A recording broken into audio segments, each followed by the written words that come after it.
Welcome everyone, this is Lala reporting from inside the RFOX VALT.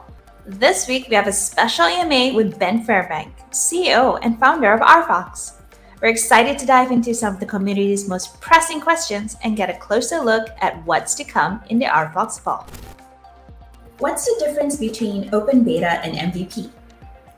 Yeah, so the difference between open beta and MVP is that the MVP is a minimum viable product, and that is what we were working with for the last year or so. This allowed us to get select users in, control the flow of how many people are in the space, and sort of control the releases of the products, the versions, and the updates. The open beta means that we're now in a much more open phase of the release. Anybody can come in and join and participate, providing they've got either a mobile phone or a headset. And now we are still iterating and we're still going to be building. But what it means is that this is something that is open to the public, and it is something that the public can come in and test. It is still in its early stages, and it is still subject to lots of improvement and upgrades. How does the AI integration work, and what can we expect with future AI integrations? Yeah, so how the AI integration works at the moment is we use publicly available AI tools, and we present them in a fashion that makes it seamless and easy for the end user to use. You've seen text-based prompts and people writing stories. What we've done is gone one step further and made it so that you don't have to type anything in. You can if you wish, but you can just use your voice. It will listen, pick up the text, convert it into a wall decoration, a floor decoration, a ceiling decoration. And it's doing very simple stuff at this particular point in time, but that customization will obviously extend in future iterations to include things such as asset creation, meaning you could walk in and verbalize a piece of furniture or a new room, and then it will spin that up and create and implement that for you in quick time. What we'll also see is AI integration with our citizens and other assets within the vault. And that basically means that you can have non-player characters, you could have autonomous non-player characters that work around and walk around and interact, ask questions, learn, and can generally get involved in day-to-day things. But the way that AI is going, you've seen music, art, asset creation, we're trying to make it as easy as possible, and building for the long-term view of people wearing headsets. We don't want people to jump off of their headset and try and use a keyboard, or to fumble around and try and work out how to type commands in. We want to do it all voice prompted.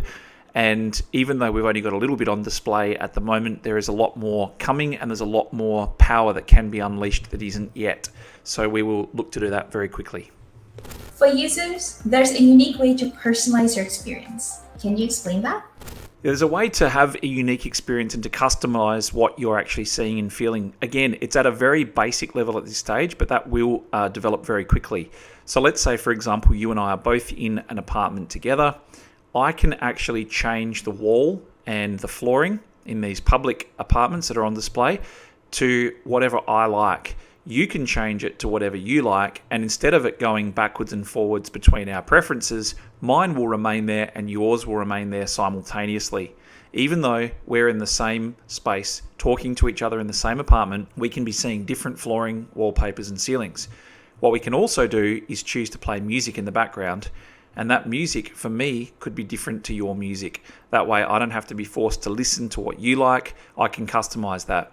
If you extend your imagination, we will be able to personalize this at a far greater level, and there'll be some very clever people coming in working out how to do that. But what's really important is that when you go into the metaverse, you can have shared experiences, you can interact with other people, you can socialize with them, but it's very much about customizing and having a personal experience that you're going to enjoy, because that's what's going to bring you back. And from a creator perspective, there's the ability to customize your offering without dependency on RFOX. Can you explain that? As a creator, if I have a district and I am deploying a scene and a landscape and music options and game mechanics, jumping, running, sword fighting, whatever it might be. The great part about this is I can customize and build and implement something much like Fear or Slam, like games and different worlds, but I can also go back in there, put upgrades in, add products or services, create new elements, and I don't have to wait for RFOX to bring out a new app or APK. What I do is just upgrade it, and when a person walks into my unique district and space, it will upload the difference and the updates. So this way, I can do this daily. As a creator, I can make iterations on the fly every hour. And when a person walks in, it will say, this is where you were last time. A lot's changed. You'll need to get the new information. It'll download that to your headset in seconds, and in you go. You'll be able to experience all the new things without a dependency on RFOX. How do users get access, and how do creators build or bring an experience into the vault?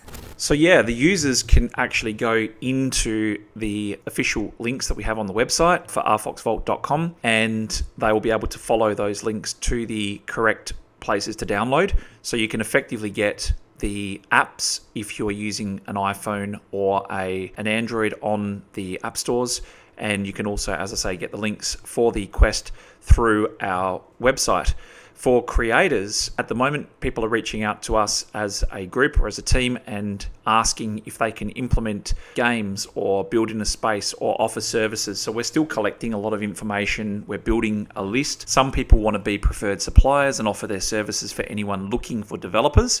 Some people want to actually build out in the space or bring an existing project in, and we're dealing with those on a case-by-case scenario because they have different requirements or they've built using different tools, and we have to work out what is required to get them to be able to bridge and to integrate. But we've also got a number of people that are looking to deploy from scratch. So those people can reach out to us as well. We're developing documents for developers and onboarding portals and tools. They'll become much easier to use as time goes on and as we start to get a more mature product. But at this particular point in time, it's about making sure that open beta is stable so that we can start marketing and getting people in to have events and activities. So go to rfoxvault.com and you will be able to reach out and see the official ways to link up with the team and also with getting the downloads. Thanks very much for doing this. Appreciate it, and look forward to seeing all of you in the vault very shortly. And there you have it, folks. A first-hand look at the latest developments in the RFOX Vault straight from this source. For more updates and information, be sure to check out our Discord channel. Thanks for tuning in and stay safe out there. We'll see you all soon.